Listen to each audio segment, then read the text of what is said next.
Arah salat, ketika Nabi Muhammad SAW mulai berdakwah, adalah Yerusalem, dan kami, yang mengikutinya, salat ke arah Yerusalem. Begitulah cara kami berdoa sebagai umat Islam sampai Allah, dalam kebijaksanaannya, memutuskan bahwa ini sekarang harus menjadi komunitas agama yang terpisah, atau menggunakan istilah Arab, Asteris dan. Jadi, dia mengubah arah salat untuk kami, bukan untuk mereka. Bagi kami, arah salat yang baru adalah Mekah. Bisakah Anda menelepon Arab Saudi untuk saya dan memberitahu mereka bahwa arah salat adalah Mekah, bukan Washington?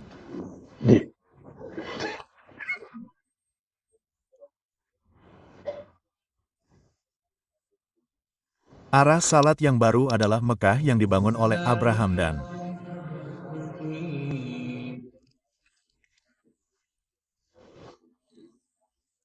Kami bersyukur kepada Allah bahwa kami dengan baik hati diizinkan untuk menyampaikan ceramah ini di sini. Malam ini kita melihat subjek yang berbeda, Al-Masih dan Imam.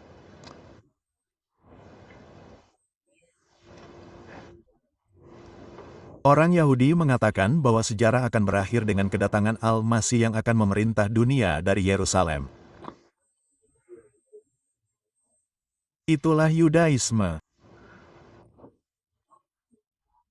Umat Kristen berkata bahwa sejarah akan berakhir dengan kedatangan Mesias yang akan memerintah dunia dari Yerusalem, tetapi yang akan kembali untuk melakukannya. Umat Muslim berkata persis seperti yang dikatakan umat Kristen, bahwa sejarah akan berakhir dengan kedatangan Mesias yang akan memerintah dunia dari Yerusalem, tetapi yang akan kembali untuk melakukannya. Jadi, ada konvergensi-konversi antara Yudaisme dan Kristen serta Islam tentang subjek Mesias. Oleh karena itu harus menjadi subjek yang sangat penting. Itu bukan subjek yang tidak terlalu penting, tetapi sangat penting.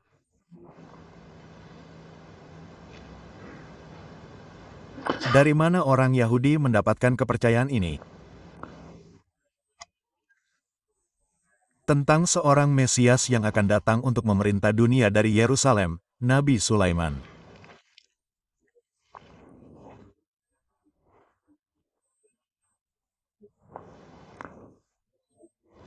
Dia mengalami penglihatan. Dia adalah penerus Nabi Daud yang mendirikan negara suci Israel dan kita menyebutnya negara.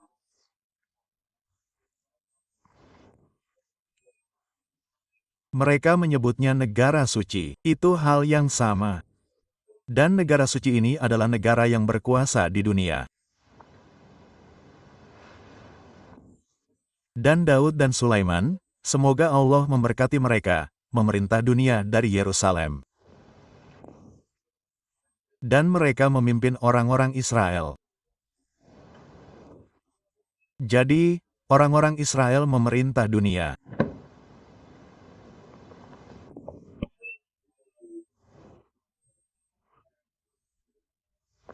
Lalu tiba-tiba, segera setelah Salomo meninggal, Israel yang suci runtuh, tiba-tiba secara misterius, penuh malapetaka, dan hati orang-orang Israel hancur.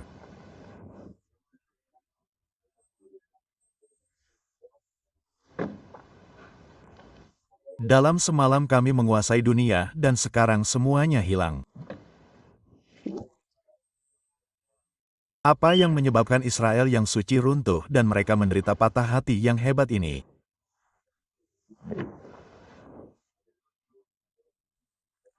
Jawabannya terdapat dalam Al-Quran, dalam surah yang menyatakan bahwa Nabi Sulaiman melihat sebuah penglihatan dan dalam penglihatan itu ia melihat Yesus sedang duduk di singgasananya. Ia menyadari bahwa Yesus adalah orang jahat dan ia menyadari bahwa ia ingin mewarisi kerajaanku dan ia tidak menginginkan itu. Jadi ia berdoa kepada Tuhan Allah agar tidak seorang pun dapat mewarisi kerajaanku setelah aku meninggal. Lalu Allah menjawab doanya dan itulah sebabnya Israel yang suci runtuh. Dan kami katakan bahwa Jad adalah Jal, Mesias palsu.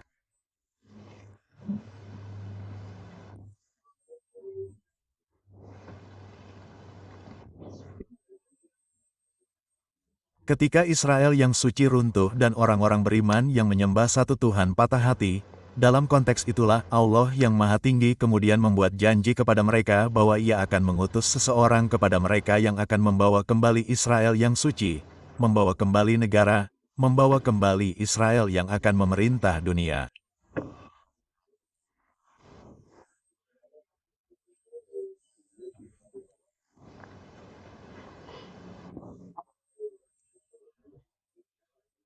Maka zaman keemasan akan kembali sekali lagi dan orang itu akan dikenal sebagai Al-Masih. Bagus. Dan Al-Quran menyatakan bahwa Al-Masih diutus kepada kaum Bani Israel.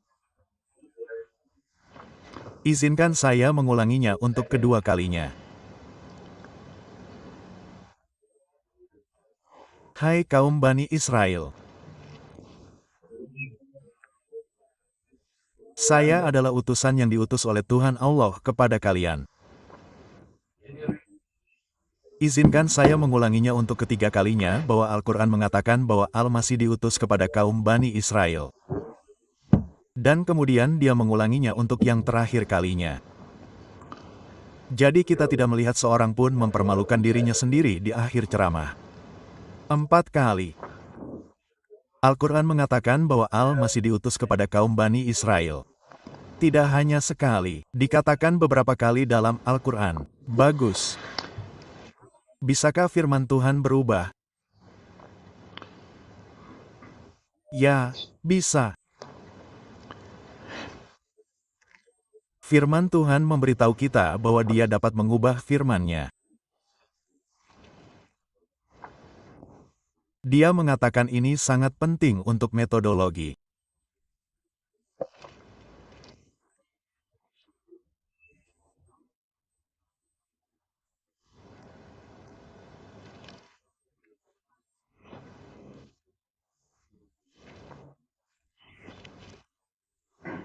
Kami tidak menyebabkan ayat, tanda apapun yang datang dari kami dibatalkan atau dihapus atau dilupakan, tetapi kami menggantinya dengan yang lebih baik atau serupa.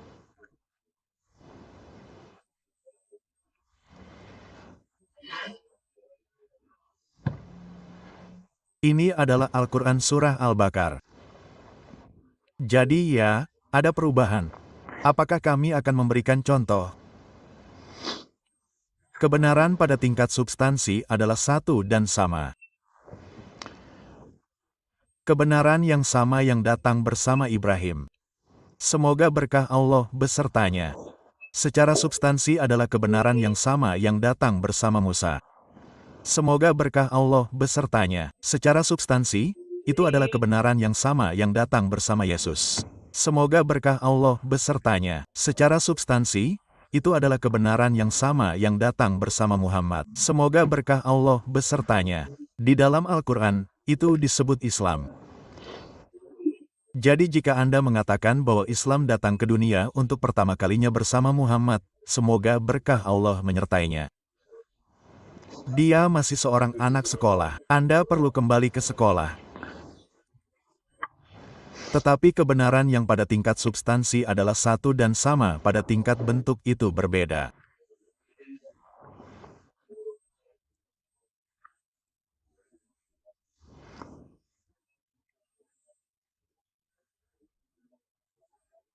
Allah dapat menyebabkan kita jika Dia menginginkannya menjadi satu komunitas agama. Satu komunitas agama. Tetapi tidak, itu bukan rencananya. Maka, Dia menciptakan beberapa komunitas agama dalam satu kebenaran yang sama, dan Dia memberikan kepada setiap komunitas agama sebuah hukum suci dan hukum suci itu memberi kita, misalnya, arah yang harus kita tuju dalam berdoa.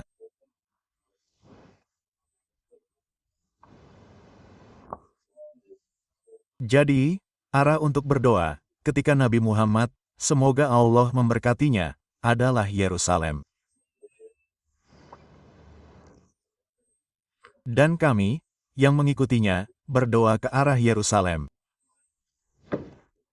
Begitulah cara kami berdoa sebagai Muslim sampai Allah, dalam kebijaksanaannya, memutuskan bahwa ini sekarang harus menjadi komunitas agama yang terpisah, atau, menggunakan istilah Arab, asteris. Maka, dia mengubah arah doa untuk kami, bukan untuk mereka. Arah doa yang baru adalah Mekah. Bisakah Anda menelepon Arab Saudi untuk saya dan memberitahu mereka bahwa arah doa adalah Mekah, bukan Washington? Arah doa yang baru bagi kami adalah Mekah, Ka'bah yang dibangun oleh Abraham. Tetapi bagi mereka, arah doa tetaplah Yerusalem.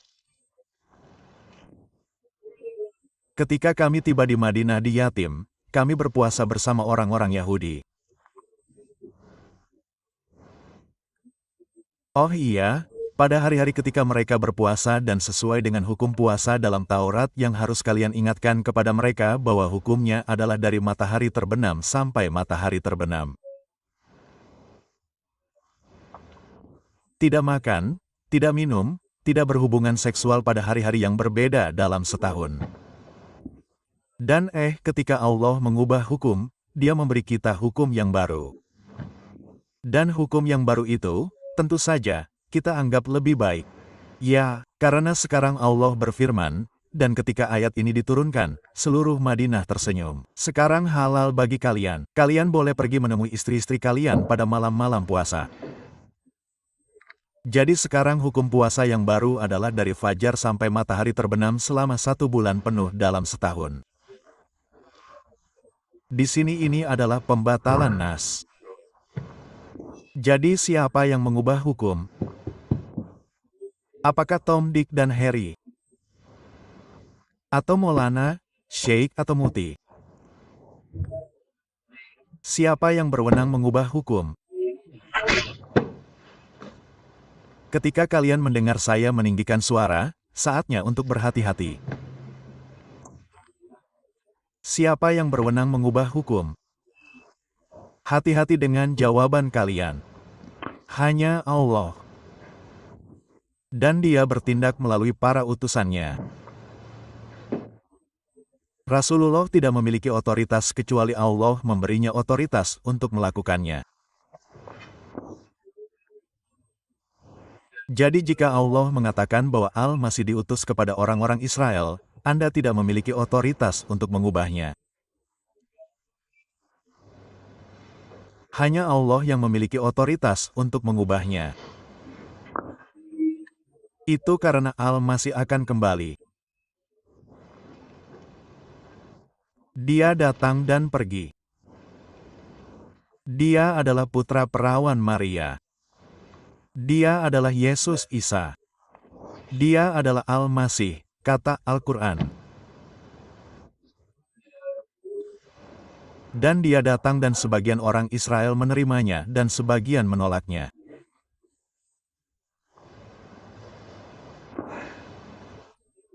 Mereka yang menolaknya, mereka bersukacita ketika mereka melihat Dia disalibkan di kayu salib di depan mata mereka sendiri. Dan mereka yang menerimanya, mereka menangis pada hari itu. Tentu saja, itu menunggu. Kita harus menunggu 600 tahun agar Al-Quran diturunkan sehingga kita akan tahu apa yang sebenarnya terjadi pada hari itu. Tapi itu bukan subjek kita hari ini. Mereka yang merayakan Al-Quran tidak lagi menyebut mereka sebagai orang Israel. Al-Quran sekarang menyebut mereka sebagai Yahud, orang-orang Yahudi. Mereka yang menangis, Al-Quran tidak lagi menyebut mereka sebagai orang Israel. Al-Quran sekarang menyebut mereka sebagai kaum Nasara, orang-orang Kristen. Dan kedua komunitas orang Israel ini, mereka yang menolak Mesias dan mereka yang menerima Mesias, Al-Quran sekarang menggunakan istilah baru untuk mereka. Bagus.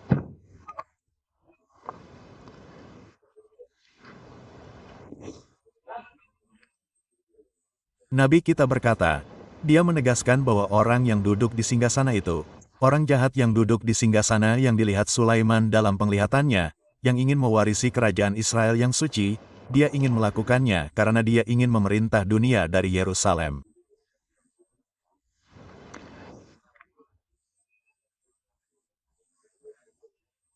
Dan dia adalah, kita katakan, Mesias palsu, Antikristus. Mengapa dia ingin memerintah dunia dari Yerusalem? Karena janjinya adalah bahwa Mesias akan melakukannya. Dia akan membawa kembali zaman keemasan. Dan Nabi kita berkata ya, bahwa ketika Yesus kembali dia akan kembali untuk memerintah. Dia akan menjadi hakim dan dia akan memerintah dengan adil.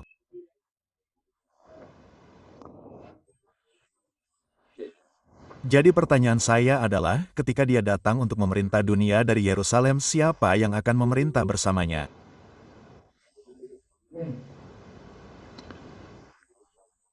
Apakah seluruh dunia yang akan mengikutinya?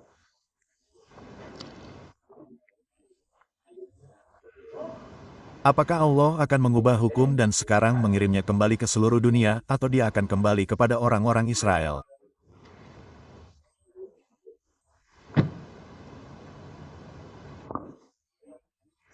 Ketika kita mencari bukti, kita tidak menemukan bukti adanya perubahan dalam hukum. Tidak ada. Dan sekarang sudah agak terlambat bagi orang jahat untuk beralih membuat bukti baru.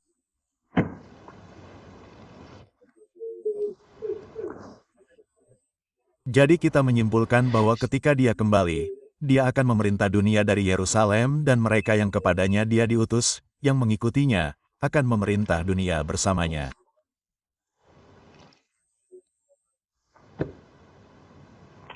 Apakah dia diutus kepada kita? Kita, yang mengikuti nabi lain, apakah dia diutus kepada umat Muhammad? Alisam, jawabannya tidak.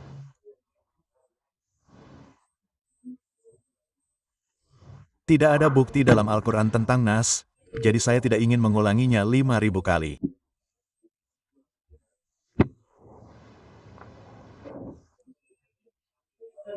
Ketika Yesus kembali ke dunia, dia tidak akan kembali untuk memerintah dunia, termasuk umat Muhammad.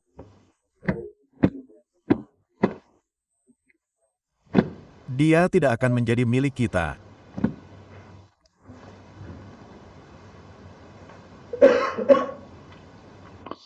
Mengapa dia disebut Al-Mas? Masa berarti menyentuh.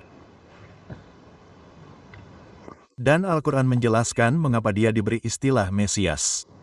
Mengapa? Bahwa dia terus-menerus disentuh oleh Roh Kudus. Roh Kudus.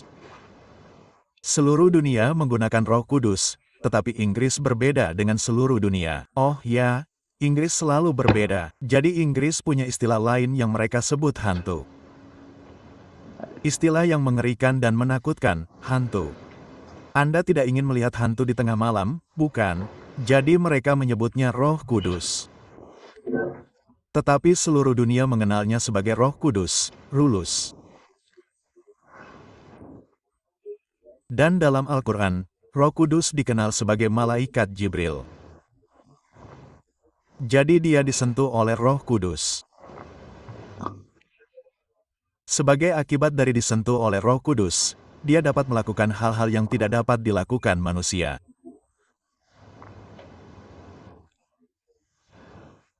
Misalnya, dia dapat mengambil lumpur dan membentuknya dalam bentuk burung dan dia dapat menghembuskan napas ke dalam burung-burung itu dan dengan izin Allah mereka menjadi burung yang hidup dan terbang menjauh. Dan ketika dia kembali, Anda akan melihat dia melakukan itu. Ya, dia dapat menyebabkan orang mati hidup kembali dengan izin Allah. Dia dapat menyembuhkan Anda dari penyakit kusta. Dia dapat membuat orang buta melihat. Semua hal ini tidak dapat dilakukan manusia. Dan dia mampu melakukan ini karena dia disentuh oleh Roh Kudus.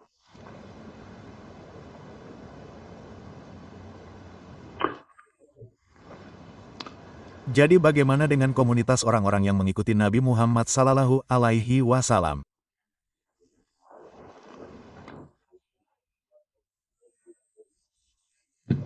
Jika dia kembali untuk memerintah dunia dari Yerusalem dengan kekuasaan yang akan kekal karena Al-Quran mengatakan ketika mereka hendak menyalibnya.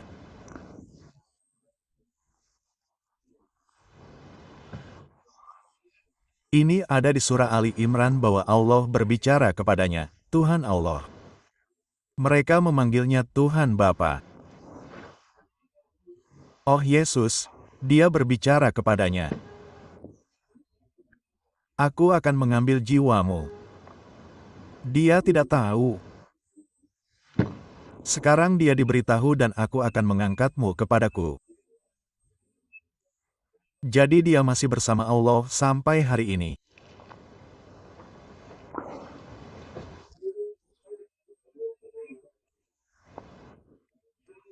Dan aku akan membersihkanmu dan memurnikanmu dari semua hal buruk yang mereka katakan tentangmu dan tentang ibumu.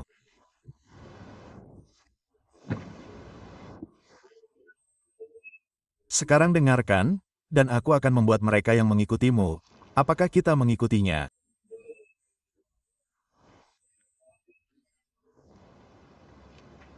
Apakah kita mengikutinya atau apakah kita mengikuti Muhammad?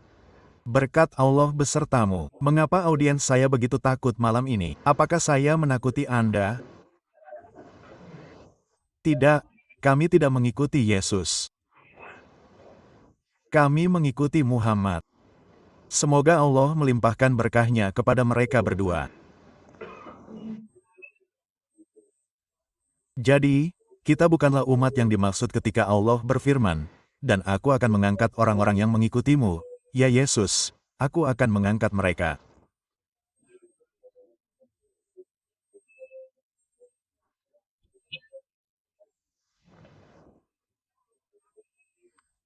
Aku akan mengangkatmu dan orang-orang yang mengikutimu ke posisi yang lebih unggul dan lebih unggul dari kelompok lain ini.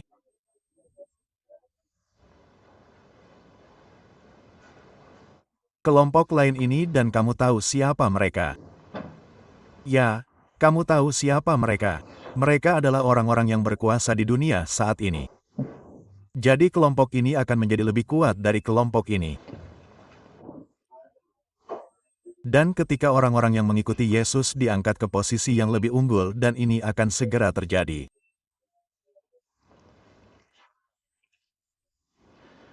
Ini akan terjadi bagi mereka yang berpikir ketika Allah ini sudah mulai. Sekarang kita dapat melihat tanda-tanda bahwa mereka yang benar-benar mengikuti Yesus dan orang-orang yang pergi memancing pada hari Sabat. Oke, silakan periksa di Al-Quran.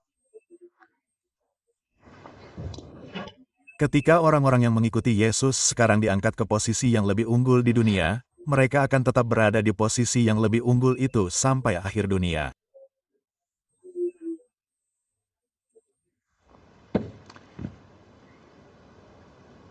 Jadi, apakah Al-Quran mengatakan bahwa para pengikut Muhammad, semoga berkah Allah besertanya, akan menguasai dunia? Dari mana asalnya? Kamu paham? Omong kosong. Dari tempat sampah mana kamu mengeluarkannya? Aku harus mengendalikan diriku.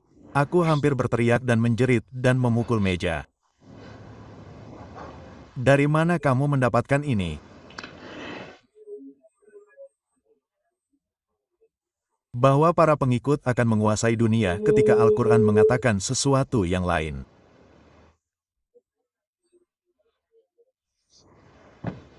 Aku punya beberapa nasihat untukmu.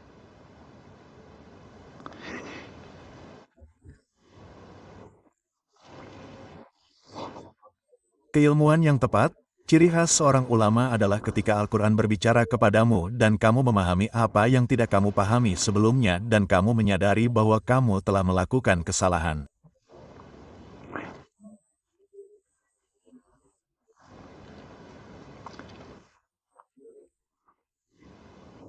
Jika kamu seorang ulama, jika kamu menghormati kebenaran, jika kamu memiliki integritas dalam dirimu, kamu akan segera menerima bahwa kamu telah melakukan kesalahan dan mengoreksi dirimu sendiri.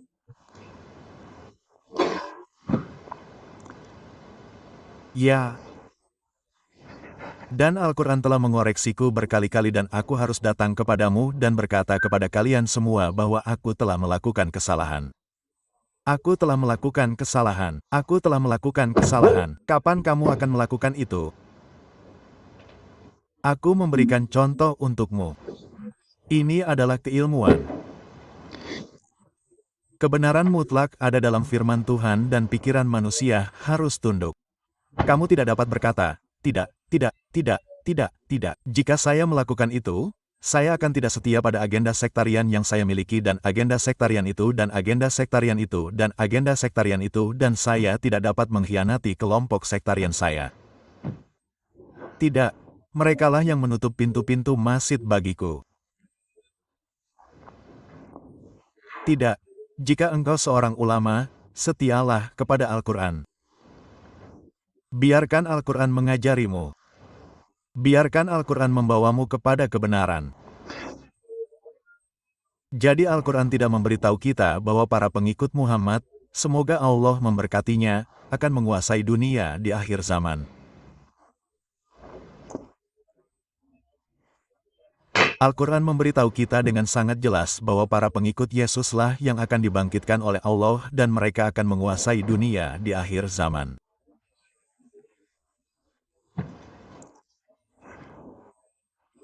Tentu saja, hubungan antara keduanya, para pengikut Yesus dan pengikut Muhammad, hubungan antara keduanya seharusnya seperti hubungan antara kedua orang ini.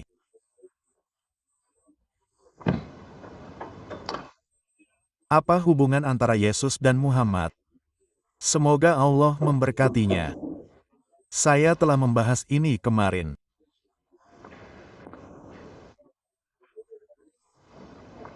Saya pikir, di dalam Al-Quran, haruskah saya mengulanginya bagi mereka yang tidak hadir di sini bahwa di dalam Al-Quran Allah menyebut Nabi kita dengan nama Muhammad sebanyak 4 kali.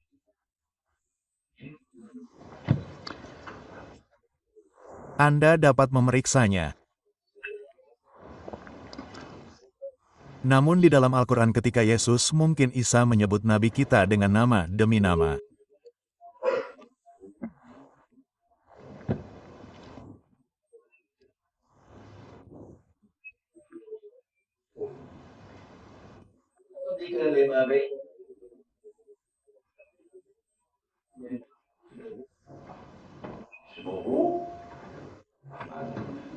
Taurat bahwa saya datang untuk memberi kabar gembira tentang seorang utusan yang akan datang dari Tuhan Allah setelahku dan namanya adalah Ahmed.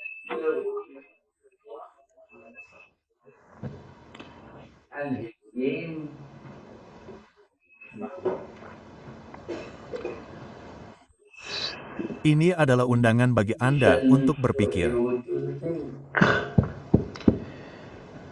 Namun, Anda tidak akan berpikir dengan benar. Allah tidak akan memberi Anda cahaya untuk berpikir, kecuali Anda setia pada kitab ini. Terlepas dari apa yang diberikan kitab ini kepada Anda merasa nyaman dengannya atau tidak. Kepala Anda harus tertunduk di hadapan kitab ini. Anda harus menerima apa yang ada di dalam kitab ini. Meskipun bertentangan dengan semua yang Anda yakini sebelumnya, setelah ada di dalam kitab ini, tunduklah padanya.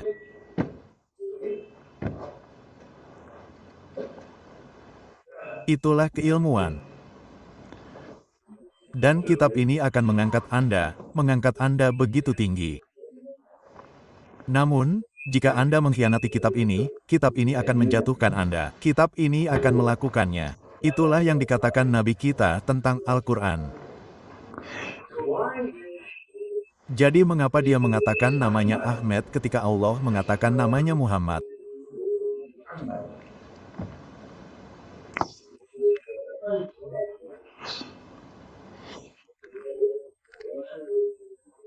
Dan Al-Quran memberitahu kita bahwa meskipun Al-Quran diturunkan 600 tahun kemudian, Allah berfirman dalam Al-Quran bahwa Allah akan mengajarinya dalam Al-Quran dan Allah akan menganugerahkan kepadanya hikmat.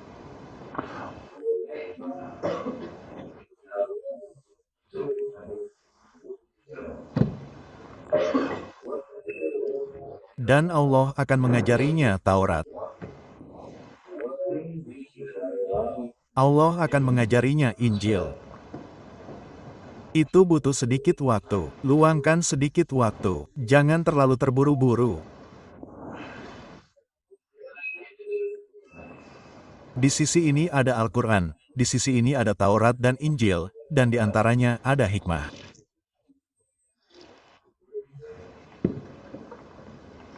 Apa maksudnya?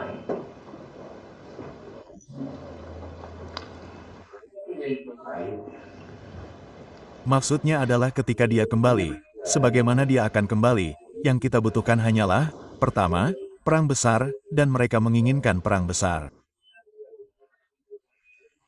Nah, saya sebutkan kemarin, mereka benar-benar menginginkan perang besar, dan perang besar akan segera terjadi. Dan kita punya banyak informasi tentang perang besar itu. Apa yang kita lakukan dengannya? Saya akan memberitahu Anda, kita makan nasi biryani, lalu pulang dan tidur. Itulah yang kita lakukan. Saya punya buku kecil di bagian belakang, Al-Quran, Perang Besar, dan Dunia Barat. Baca saja. Jadi akan ada perang besar dan setelah itu, segera setelah itu, akan ada penaklukan Konstantinopel.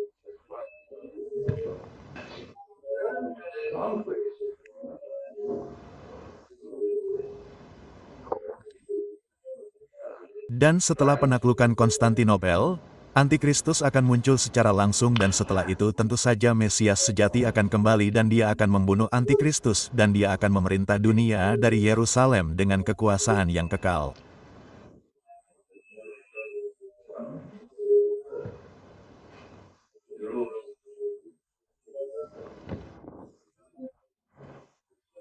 Dan periode waktu yang akan berlalu antara perang besar dan munculnya Dal dalam bentuk manusia. Satu hadits mengatakan 7 bulan dan yang lainnya mengatakan berapa lama? 7 tahun. 7 tahun. Benar. Anda lihat, kita punya seseorang yang berpikir di sini. Dan Abu D berpendapat bahwa matahari Abu D dia mengatakan bahwa yang ini adalah suara Anda 7 tahun. Tetapi apakah itu 7 bulan atau 7 tahun adalah periode waktu yang singkat. Dan perang besar sudah dekat. Saat kita makan biryani, itu sudah dekat. Jadi kita tidak punya banyak waktu tersisa. Tidak. Sebelum Jal muncul dan kemudian Al-Masih akan kembali.